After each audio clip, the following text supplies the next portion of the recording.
I'm Keena Ferguson, and I'm the writer-director of Backlogged. Hi, I'm Farron DeWeese. I am the writer, director, and producer for Uncredited. Here. Hi, Juliana Folk. She, they. I am co-writer, co-producer, and star. Oh, our L. Hi, I'm Shannon Styles. I was Veronica in Uncredited. Shannon, welcome. So glad you popped in here. Well, let's share. We'll pass and share the mics, but I'd love to hear. You're all women in the film industry telling boss-like stories on screen. Let's talk about the origin. There's some personal things. By the way, Uncredited made me like so excited, but also super uncomfortable watching it. Oh my gosh! But let's hear about where these stories came from, and I always like to why was a story necessary to be told? I'll let Abby start that one. The story came after my husband and I had a loss, and in the middle of the night, I kind of had this idea of the script, and I saw it all perfectly. So the next morning, I wrote it down, and I wrote it basically to heal from the experience. My husband was dealing with it so differently. I felt like I just needed to put it on paper and get it out of my head and grieve. And I asked Emily to take a look at this script. and then I asked her if she wanted to direct it. And we did some rewrites, and we both felt like it was a story that really just needs to be told. And I felt like I needed to talk about what happened. And I know some other women in my life had gone through it, and they weren't really talking about it, but I operate differently. I just wanted to talk about it and needed to talk about it. So that's where trying came from.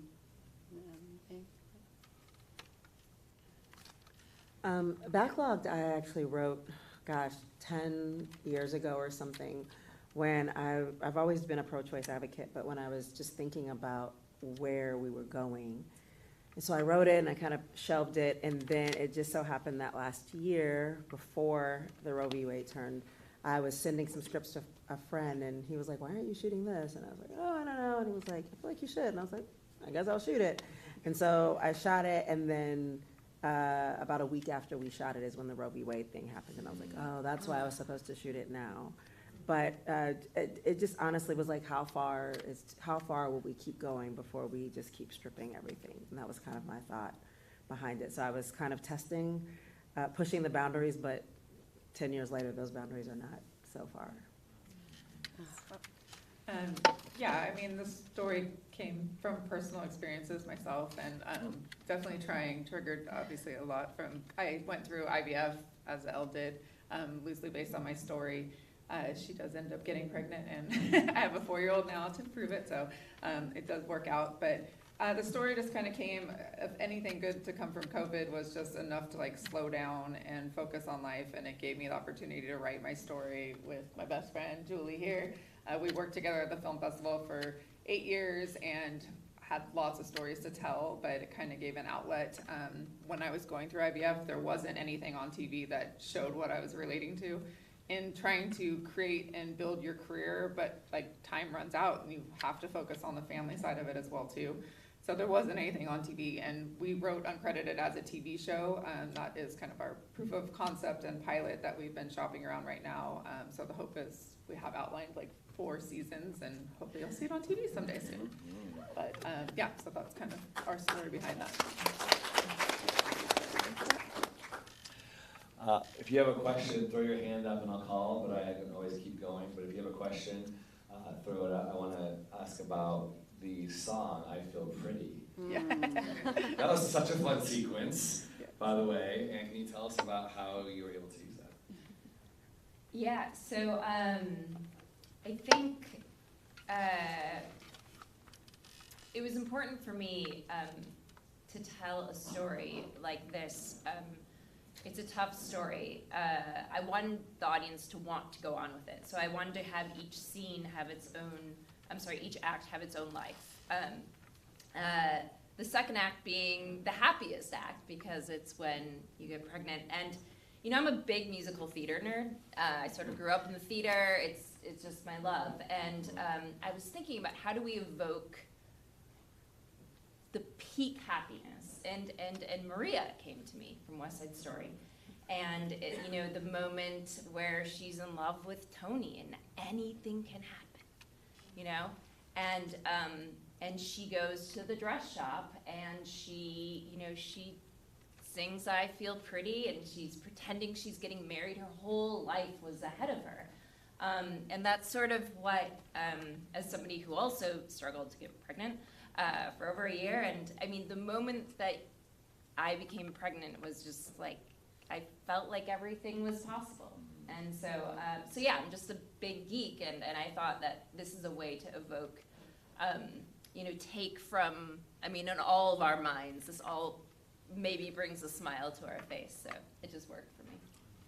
And you're in film, you teach at USC, but the real, like, using that song didn't come cheap, or did it? Did you give, this is courtesy, I mean, can you talk about that real nitty-gritty element? Oh yeah. Thank you, Maggie Phillips, who is not here. She's a, you know, she's a music supervisor. Music rights are hard. So, really hard. And, you know, there was just no way of doing this film for me without it. Like, I just needed it. We tried so many other things, and it just didn't have the same feeling for me. So Maggie Phillips graciously led me down a long, sticky road, and finally I had a baby and handed it off to Abby, and we got a 3-year festival. What? So sometimes I just... We got a festival clearance for 3 years. But it's just this, it's so hard to navigate that. So, music supervisors deserve, I mean, so It's many a lot of bottles paperwork, a lot of wine emails, and a lot of, anything else that yeah. makes them feel good. Our producer, Sarah Mahosky. Sarah. And Sarah Mahosky, yeah, I mean, she joined us in part because To deal with the music. the music it was just too hard. Thank you, Sarah. I was like, you're not changing the music, it's perfect. It's so perfect. That's Super pregnant. I was- I was like, don't change a thing. so perfect. So Sarah, producer, you're a filmmaker, you need to have good producers in your life. I want to talk real quick, by the way, Kat Foster couldn't be here, just had a baby, was trying to make it here, by the way. I'm daughtering, and was texting me yesterday, it doesn't look like it's going to work. I'm like, you have a 1-month-old, we totally understand. But that, I loved that film, speaking of mothering and dealing with your identity, the 4 different, oh my God, I thought that was so brilliant. So look up Kat Foster. Eli Vasquez was an alum. He was here last year with a film, and we loved him, and he ended up going to New York for this other event. But Eli Vasquez, please follow him and encourage him and the other filmmakers who couldn't be here with what you might have thought about their films. Backlogged. Again, my apologies. I'm going to just tell you it was not their film. Kat or Keeneswald, the films had to have open captions or they couldn't participate. The company that did that knew it and actually cut out 2 films that weren't, so something happened on their end. Again, I so apologize. I was pulling an L in the middle of the screen going, WTF, and I'm messaging them, so hopefully we can figure that out because we have another screening on Sunday at Backlog. But speaking of sound and hearing, you did some really unique things with your short film. So it actually got me into the headspace of someone who might have been deaf and watching the film, what that was like. Can you talk about that and those choices? Yeah, you know, as a filmmaker, as an artist, I'm a lot of times more interested in just, you know, it's such a visual medium. So a lot of times I'm like, less words. What can I watch and just see how I feel and see what connects without someone telling me how I should feel or think about a character or what I think is going to happen.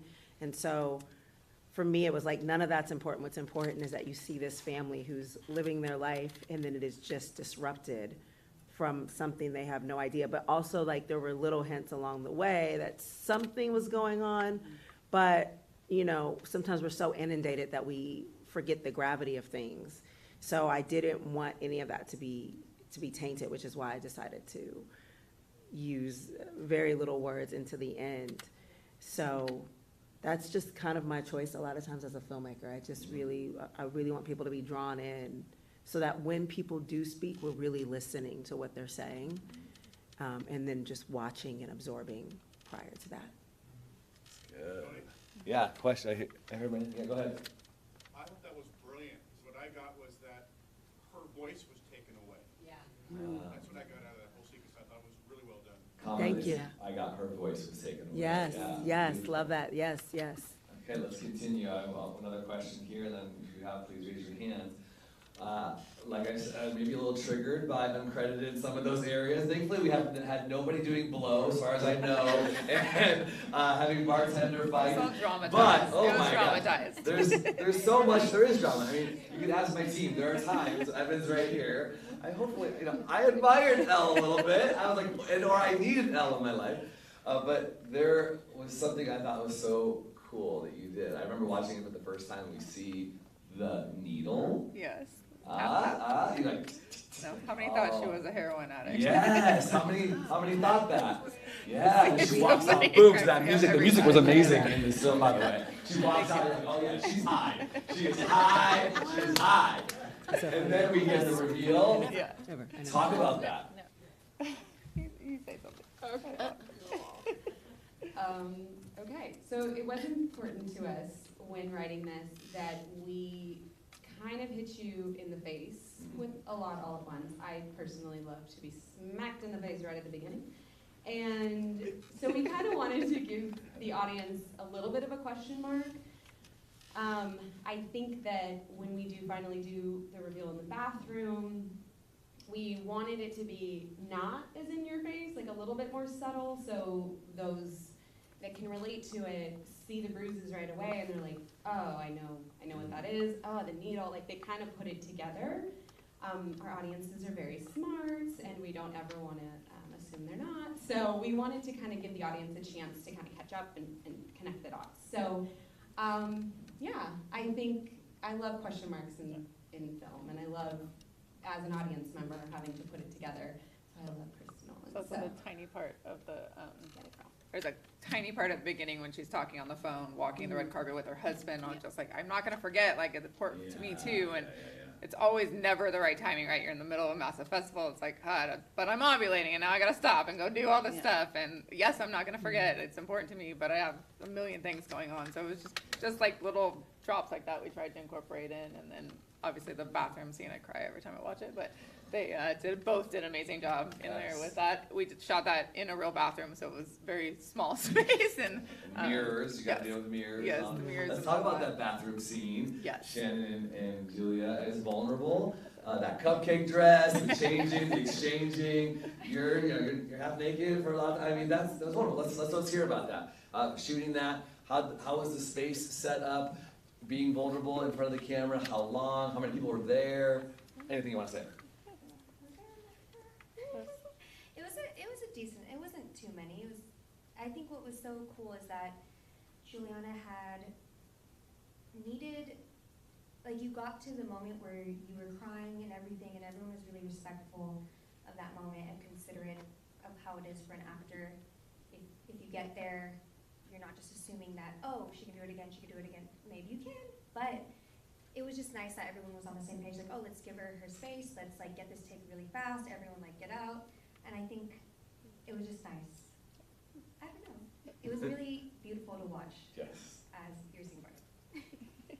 Shannon was great to work with, and she was somebody that Veronica's character was hard because you had to like her, but also not like her. And so you wanted to like be like, oh, she's kind of a diva. Even though we can take that word back, by the way. But you also like want to empathize with her as well because she's going through her own struggle, dealing with studios and being this, Disney princess that we labeled her, and coming up in the system that is controlling, and we've seen what that can do to females in this industry. And I think what was really cool about that, that day we had a small crew, we were working in a small space. Our DP was great and made sure that we had plenty of time and were covered immediately. And if there was any kind, I don't think anybody felt uncomfortable, nobody voiced that, and I felt comfortable, but we definitely were very respectful of each other's space, and you were so great. I mean, just working with another actor that respects the craft like you do and can look at you and say, I got you. And at one point, I think she looked over and she grabbed me and I was just like, I'm good, are we good? And it was a really beautiful time, and watching it back as the producer brain, I'm like, oh, there's that, and there's that, oh, dang it. But in the moment, it was a really, I mean, I hate to say it, but like fun scene to shoot because I think we took it in 4 takes. I think we did it in 4 takes. Yeah, and there was a lot of crying. Yeah, just crying outside the door. Sometimes we need that. Sometimes we need that. I've seen it a couple times, you know, I love when, and this is required watching by all of our festival staff now. I love when Ella's like, ladder, broken glasses, somebody's being inappropriate. I was like, yes, walk through the space. I'm glad you caught that. I love that. All right, I have one more question for every one of you, but does anybody else have a pressing thing you need to know? Yes, Karen. I have a question for Tina, just with her project. It totally gave this like Black Mirror vibes. You know what I mean? The fact that you were like, okay, you're doing this backlog, like she had the baby in there, and then like the conceived. I was like, there's so many questions popping up, like how do they know that she conceived that, and how? What was your idea around just like creating that type? It was almost like this thriller mix and that whole vibe. I would love to hear your creative vision. Yeah, you know, I'm always, you know, I think that when, as a woman, and I've written a lot about pro-choice, there is this part where there's a scary government that's gonna come and find out all of your business, right? And that also can happen a little bit, right? But I really was interested in living in California. We feel like we have a lot of freedoms. And so I really wanted to take this thought of like, well, I'm here and everything feels fine. And now I'm a mother. And so everything should be okay. But like, how does our past, no matter where we live, come back to change our lives, right? So initially, I don't think that I had her in a different state. But then through politics and things that have happened, it's very easy for us to get comfortable in California. But I'm from Missouri, and when I go home to Missouri, things look very, very different than my life in California. And so I just kind of wanted to take those two ideas about what her life was before and how she's living this fruitful, full life now, and that she could decide to live that life as a mother when she was ready to do so, but how the restrictions of another state can bind you for the rest of your life. And so that's what I was in my head. And like I said, I wrote it so long ago before this was really coming up, but I could just see like small things that were like, wow, what if, what if, what if? And I like to keep asking those questions for myself. What if this, what if that? And sadly, there's been other things that I've written and I'm like, oh wow, I didn't think that would come back around, but we're actually closer to that too. And so for me, it's like for people to just pay attention, even though we're so inundated, but like pay attention. Tina, thank you. I applaud that. I want to say this is encouragement. I grew up in a space where entertainment was always kind of vilified in a way like it was narcissistic and those people don't really care about anything and they just want to be famous. And I let that influence me a lot. I didn't feel as if I had to find a higher calling, a better calling, when I always felt so drawn to it. And then all of a sudden my eyes were open to how many storytellers are telling stories because they believe in the power to change and to affect movements and open eyes. And so thank you. That was like, so what we want as BraveMaker to be elevating. Yeah, I mean, even all of us sitting up here, we're making these movies. And for me, it's always about how can I get someone else. I'm never like, you need to agree with me. I just want you to have an understanding of why my perspective is the way it is. And I'm gonna look at yours and see the same thing, right? So for me, it's always just about understanding. It's not about being agreeable. It's just, I can understand that point, or I can understand why that could be an issue for you. And that's just how, for me as a storyteller, I want those voices to be able to be heard that sometimes aren't. conversation. All right, last question, each of us, sort of like a wrap-up, 30-second response. From your projects, did you learn something that you said, oh, that really worked, and so the next time I'm gonna make sure I do that, or that did not work, and the next time I will do something different, okay? Good people. Love your crew, treat them like family, and let everyone's talents bubble up. What really worked is we trusted each other so much. We trusted our DP so much, and I felt like that really worked. I don't really have a thing that sticks out what didn't work. I know we learned a lot, but there's nothing. 36 locations, right? We had a lot of locations. We had 36. We had, sorry, this is more than 30 seconds. We had 7 locations shot in 3 days with 36 scenes. 36 scenes, Yeah. yeah. A lot. It's a Maybe lot. don't do that. That's what I would do Ambitious. differently. Or idiotic. You have one. You know, I think that what I always learn is that when you have a story you want to tell, it always works itself out. And so when I arrived to the house, I booked that house on like Airbnb to shoot in. Just so happened the woman was also an actor, so she was like, of course you can shoot here, no problem.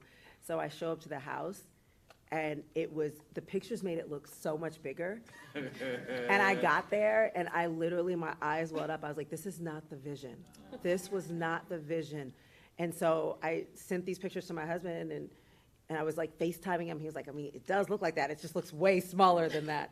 And then I had my cast about to come in for rehearsal, and I just had to take a second and say, like, what story am I telling? And can it be told in this space no matter what? And for me, at the end, I looked at it, I was like, this was the perfect house. It was absolutely the perfect house for this family. So what I always learn is that it does work out, even when it feels like there's some resistance or something. You can always make it work out. For us, we wrote the script with the location already in our mind, so if we didn't get that location, we probably would have been screwed, because we literally wrote it knowing that building like the back of our hand. It closed because of COVID, and so my key is like relationships are key. Like anyone you meet here could be the next executive producer or somebody on your set. 8 years of working at a film festival, every card I have, every contact I put into a contact thing, you know, calling the owner of the building and be like, can you just leave the back door open for us? And we just come in and shoot a film for 3 days. And he was like, no problem, you know, do what you want. And so those relationships all pay off is what I'm trying to say there. And then. One of the reasons why I started a film festival, Yes. right there, those connections. A takeaway is don't shoot 30 pages in 3 days. I would have definitely wanted another day or two, but we did it. 2.5 days. And something else is surround yourself with people you really enjoy working with. Like, I know now why like the Seth Rogans of the world like just hire their friends, because like it's a brutal process and it was so much fun. So I would just say surround yourself on set with people you really like.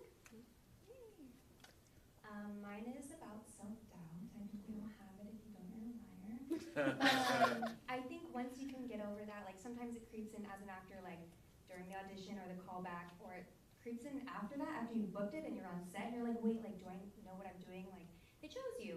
So I think if you could release that sooner, remember who you are, and you have people that hype you up, you can let that go and you guys can just really focus on the craft and make something really cool. Yeah, make something really cool. Thank you. All of these majors are making other things. Some of them will be pitching tomorrow. Some of them are doing workshops. We have the Women Entertainment panel tomorrow at 1 p.m. It's a free library event. You can see some of them sitting on that panel. They're all working on other projects they're trying to find funding for. If you were inspired in some way, you go, hey, I want to be that producer, that executive producer. I'm sure they would love to have a coffee with you. We are in Silicon Valley. I know there are generous people because we are not able to do what we do without generous people. If you look on your program, you'll see a bunch of organizations that have made this possible. You might also notice we do not have a presenting sponsor like the Cougar lady with the glittery dress or whatever. We didn't get a presenting sponsor this year. That means somebody last year, the previous year, basically covered about half of our budget. We didn't get it. Budget cuts and layoffs in Silicon Valley affected nonprofits like us. But with limitations comes creativity, and we have pulled it off, and we're so grateful. We have 31 people every month that give us anywhere from $3 to $250. The $250 person is my mom. So if you'd like to join us, you can text the word BraveMaker to 44321. It's in the program underneath my little director's note. BraveMaker to 44321, or you can go to bravemaker.com/donate. Help us see year 6 and keep bringing amazing makers like this back to the Film Festival. Have a great night, everybody. Your story changes the world. You are the story. They have encore screenings this